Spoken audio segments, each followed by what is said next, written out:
1969 চনৰ 2 অক্টোবৰ তাৰিখে মহাত্মা গান্ধী কি হৈছিলে জন্ম হৈছিল। তেখেতৰ দেউতাকৰ নাম আছিলে মোহন চাঁদ গান্ধী আৰু মাকৰ নাম আছিলে পুতলীবাই। আৰু মহাত্মা গান্ধী আমি তিনিটা নামেৰে জানো কি বুলি যে মহাত্মা গান্ধী আৰু এটা হ'ল তেওঁক বাপু বুলি মাতে আৰু এটা হ'ল তেওঁক জাতিৰ পিতা কি বুলি কয় জাতিৰ পিতা।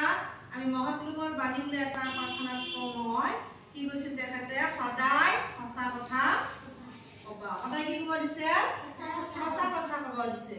তেখেতে আমাৰ দেশখন ইংৰাজৰ হাতৰ পৰা মুক্ত কৰিবৰ কাৰণে তেখেতে আন্দোলন কৰিবলগীয়া হৈছিল। তেখেতৰ নেতৃত্বত ভাৰত ত্যাগ আন্দোলন অসহযোগ আন্দোলন বহুত কৰা হৈছিলে। তাৰে ভিতৰত তেওঁ কি কৰিছিলে দৰিদ্ৰতা নিবাৰণ আমাৰ দেশত যিমান দৰিদ্ৰ আছিল তেওঁলোকৰ কাৰণে তেওঁ নিবাৰণ কৰাৰ কাৰণে চেষ্টা চলাইছিলে।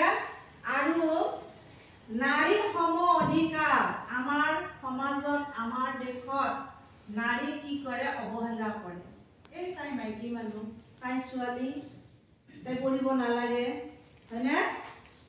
এতিয়া তাৰ অৱশ্যে তেওঁ ভাবা কথাটো এতিয়া পালন কৰা যায় আমাৰ দেশত যে সমানে সমানে পুৰুষৰ সমানে নাৰীও সমান অধিকাৰ পাইছে।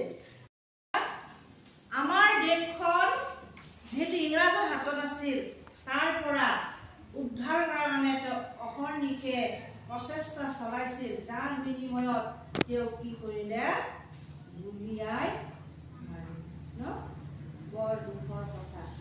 দেশৰ কাৰণে যুঁজিছিল কিন্তু কোনোবা দুৰ্বৃত্তই তেওঁক কি কৰিলে এদিনাখন তেওঁক গুলিয়াই মাৰিলে। তেওঁৰ নাম কি আছিল নাথুৰাম গডছে।